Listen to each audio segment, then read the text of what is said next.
Hoje eu escrevi mais um texto brilhante no meu blog, falando exatamente sobre isso. O Palmeiras de hoje encanta porque é diferente do Palmeiras de hoje. Olha só, irmão. É bom. Sabedoria está com você. É bom. Jedi. E a rima é boa também, né? O Yoda é. Vai lá, segue É legal. Eu escrevi um texto falando exatamente sobre isso. Perdão. Tô com carinho na cabeça. Você está aguardando esse momento, né? Imagina, Ele está aguardando esse momento. O Abel Ferreira, hoje, ele pensa completamente fora da caixinha. Ele descobriu um mundo novo, tá? Ele descobriu que atacar faz bem. Atacar é bonito. Ganhar, convencer é melhor do que ganhar e não convencer.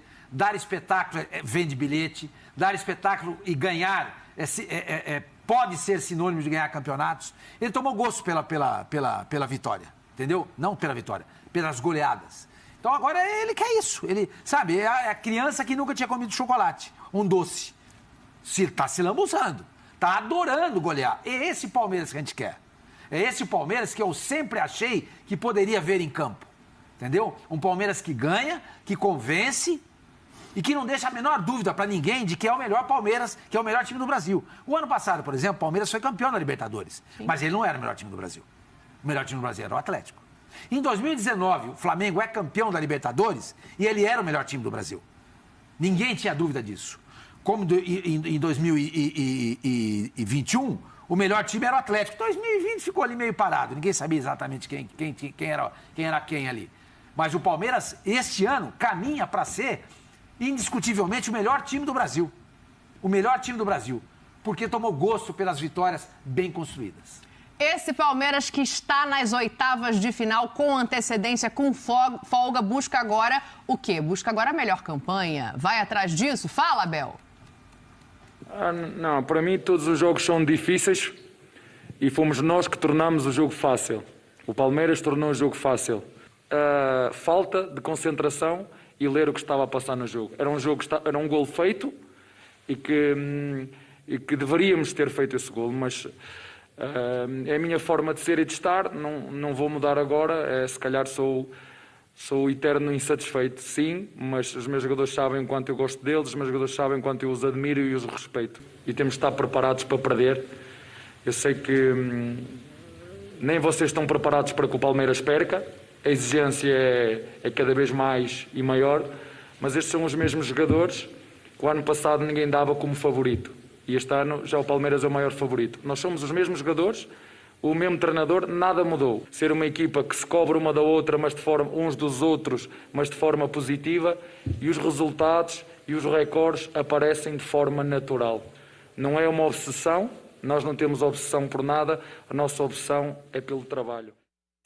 Olha, rapaz, o negócio é o seguinte, 20 gols marcados em 4 jogos, coloca o óculos aí e enxerga direito, porque não é ninguém menos que Ademir da Guia dando as boas-vindas à terceira academia. Ele participou da primeira e da segunda, né? Da Parmalat não seria uma academia também? É um bom ponto pra gente debater. Porque se a academia do Palmeiras, do Dudu e do Ademir, que aparece na foto ali... Se aquele time da Parmalat não ganhou uma Libertadores, a do Palmeiras, do Ademir e do Dudu também não ganhou. Mas eram outros tempos, né? A importância da Libertadores era outra. Jogaram e perderam. Sim. Ok. O foco maior podia estar no Brasileiro. Sim. No Paulista. Mas jogaram e perderam. Ninguém entra em campo para perder. Não, e outra coisa, teve um erro de planejamento absurdo. Aliás, tudo tá dizendo da Parmalat, né? Da Parmalat e do Vanderlei Luxemburgo. Com aquela excursão lá para a Rússia, do Vanderlei Luxemburgo, sim, que vai ter batido o pé falando, ninguém vai viajar. Exato. A gente tem jogo contra o São Paulo depois da Copa do São Mundo. Paulo. Exatamente. Não. Exatamente. Eu colocaria essa, talvez, como a quarta academia. Sim. Porque as duas primeiras, o Ademir participa, tá? A terceira é a academia do Zinho, nosso parceiro aqui, o Edmundo, sim, do Evair, do César Sampaio, 93, do Rivaldo, 94. Né? Essa, para mim, é a terceira academia. E do jeito que está indo, essa concorre para ser a quarta academia.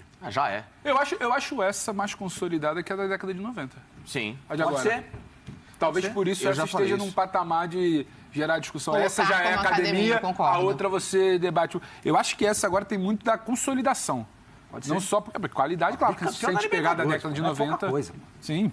E caminhando pro tri, né? Porque do jeito tri do Abel, né? Travou, hein? Caminhando pro tri, hein? Não, mas, gente, é o que a gente tá falando aqui. É o time a ser batido. Eu sei que o Zé tem uma ressalva sempre quando a gente compara a história que tá acabada com a história que tá em curso, né? Mas eu acho que diante disso que os meninos colocam, é justamente isso, assim, já merece pra você estar? E aí você colocaria década de 90 também? Eu acho que já merece pelos títulos conquistados, né? E depende muito como você avalia o futebol. Porque, pra mim, o time de 96... encara esse Palmeiras de hoje tranquilamente. O time do Palmeiras de 96 encara esse time do Palmeiras de hoje tranquilo. Sim. E sendo favorito.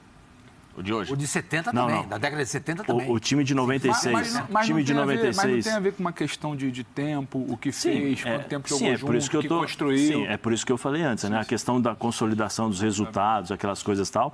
E eu acho que esse, sem dúvida alguma, você não pode tirar o título da quarta academia, como o seu Sormani falou. Mas eu estou dizendo, depende também da forma como você enxerga o futebol, né? Depende, fala assim, poxa, peraí, aquele de 90... treinadores, né? Abel e o Vanderlei, né? Sim, aquele time de 96, dos 100 gols, eu vou falar porque eu enfrentei.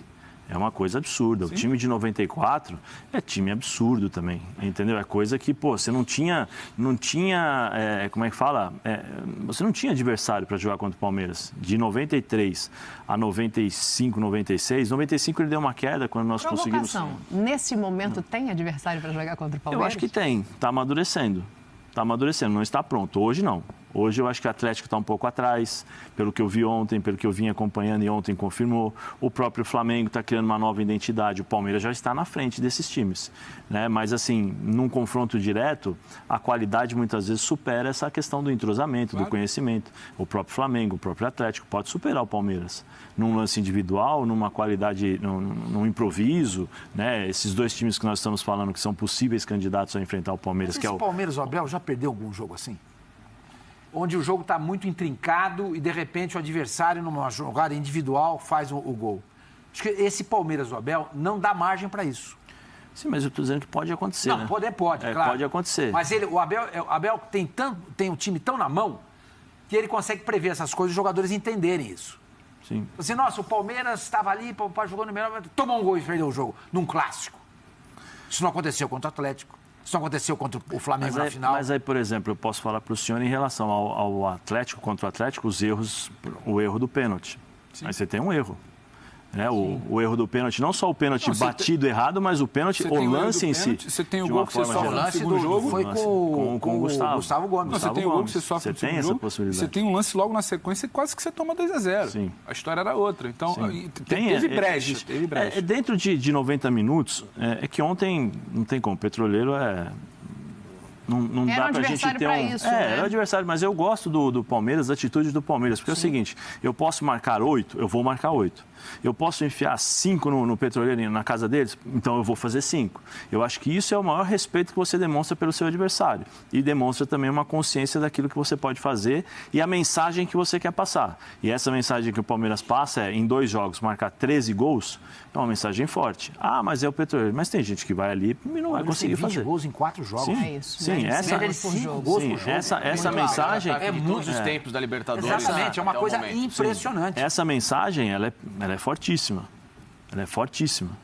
Né? Então, mas... essa mensagem acaba com essa história de Abel retranqueiro, né? Sim, acaba. E aí nós estamos vendo as mudanças, né? A versatilidade desse time, muito por conta também da qualidade desses jogadores de se adaptarem às dificuldades impostas pelos adversários. Então, a genialidade de um, o improviso de outro, do Dudu, né? A capacidade tática do Veiga de entender o espaço onde pode jogar, o Danilo que o tempo todo está correndo. Então, assim, um completa o outro.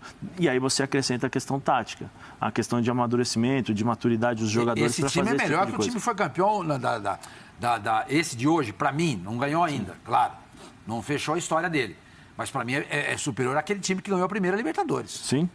E para mim, mais eu acho que ganhou a segunda. Porque ele tem 1 ano e meio de trabalho. Exatamente, porque o Abel tem 1 ano e meio de trabalho. Ele tinha 3 meses. Está acertando o time, coloca o Rony de centroavante, potencializa o Rafael Veiga, não tem mais a obrigação de colocar o Felipe Melo para jogar. Faz o Dudu entender o papel dele. Recebe o Dudu na segunda Libertadores, que ele não tinha na primeira. O Danilo.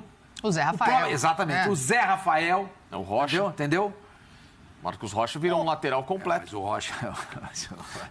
Não, ele deu conta do recado. Não, eu sempre achei o Marcos Rocha, ele tinha suas limitações. Tô falando porque ele tá na barca. Ah, ele estava na barca? Ah, então... Meu Deus. Olha aqui, eu quero ouvir o Facincani também. Facincani, a gente está olhando aí os títulos, né? É a primeira academia de 61 a 70, 3 brasileiros, 2 paulistas, 1 Rio-São Paulo. Eu entendo o que o Sormani fala sobre a Libertadores, é que eu acho que nessa década especificamente, em 90 já não tanto, né? A comparação que a gente fez com 93 ali. Mas nessa década especificamente, a Libertadores tinha um peso menor, né? O foco estava em outros lugares. O Palmeiras fez 2 finais. Sim. Ele faz 2 finais nessa década. Ele é derrotado na primeira final pelo Penharol. Segunda. Na segunda pelo Penharol e na primeira pelo Racing, não é? Isso, na primeira não. Ele perde pro Penharol em 61 e perde pro então, Estudiantes. Como eu falei, a primeira final foi o Penharol. A segunda é pro Estudiantes. O jogo está em Montevidéu. Exatamente. Boa. O Palmeiras faz 2 finais de Libertadores. Esse não é pouca coisa. E poderia ter vencido, é esse seu ponto, entendi. Chegar na final é uma conquista e tanto. Claro, fica aquele gosto ruim na boca porque você perde a decisão. Mas eu acho que, você não pode desconsiderar um time que chega na final. Eu acho que tem outra coisa, Sormani. Quando a gente pega ali o recorte da primeira academia, a gente está falando ali de uma década, a gente pega o recorte da segunda academia de uma década, a gente pode ampliar o recorte dessa terceira. Se a gente ampliar o recorte, tem brasileiro. Pra trás? Sim. A gente precisa pegar uma era. A gente não pode pegar só um trabalho de um ano. Rapaz, aí você me complica na pergunta que eu ia fazer pro Facincani. Não, eu tô falando porque tem brasileiro ali. Sim, tem outra Copa do Brasil vista como recuperação. Então, assim, eu acho que essa era atual do Palmeiras, ela é muito grande. Sim. Ela é muito grande. Se computar, entra mais coisa ali. Entendeu? Então, por exemplo, na década de 60, em que pese a qualidade de jogadores, outro momento de futebol, você tinha uma coisa ali que você beliscava e não conquistava, que agora você conquistou 2 vezes. E você está partindo para fazer a melhor campanha de primeira fase, sabe, numa terceira edição. E Pedro? Então, assim, eu nem fico muito na dúvida se a gente pode falar, tudo bem, pode querer falar de Ademir, qual o termo que usa, outro futebol. Agora, é uma terceira era das mais vitoriosas da história, se não for mais. Eu vou além. Eu vou além. Claro que, em termos de nomes, o período de 60 e 70 e dos anos 90, ele era mais recheado, né? Aqui a gente vai falar pelo menos 100 nomes que passaram por essa época. 100, talvez seja exagero, mas uns 50, 60 nomes que quase que são unânimes pro torcedor do Palmeiras, né? E eles vão se degladiar para colocar esses 60 em 11. Mas em termos de uma era, você tem que avaliar não só o futebol.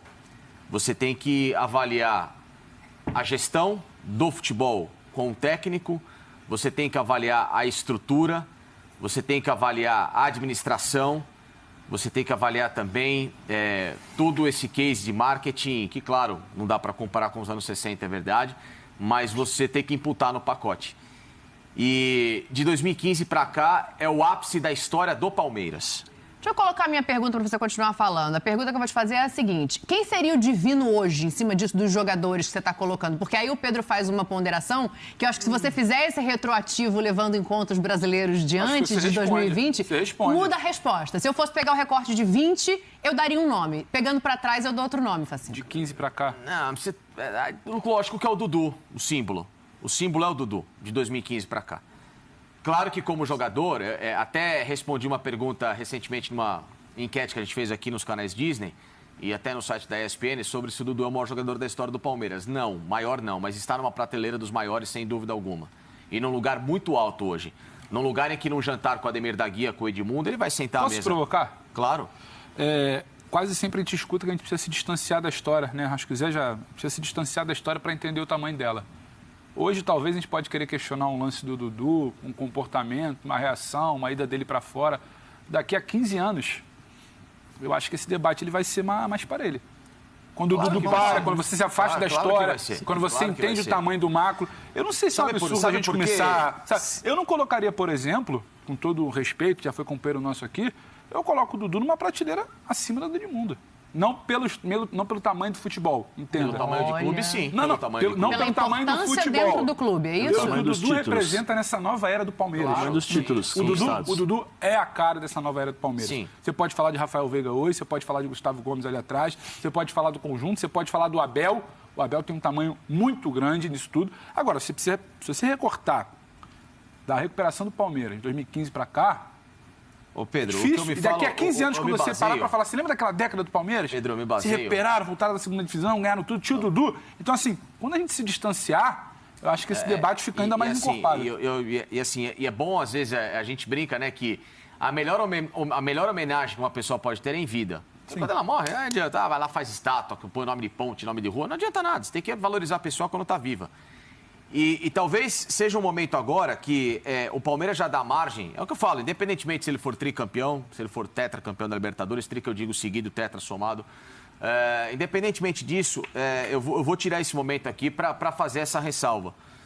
É o maior momento da história do Palmeiras e sem tirar mérito do que aconteceu nos últimos 100 anos, vamos colocar assim. Por quê?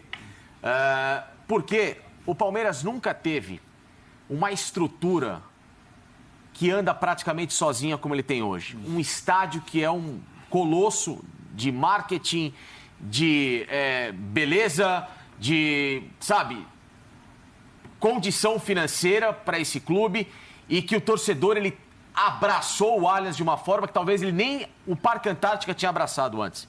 Quando a gente fala em média de público, tudo, a média, o que o Allianz hoje convida, e olha que tem muita gente, ingresso caro, mas está lá. Mas estão lá.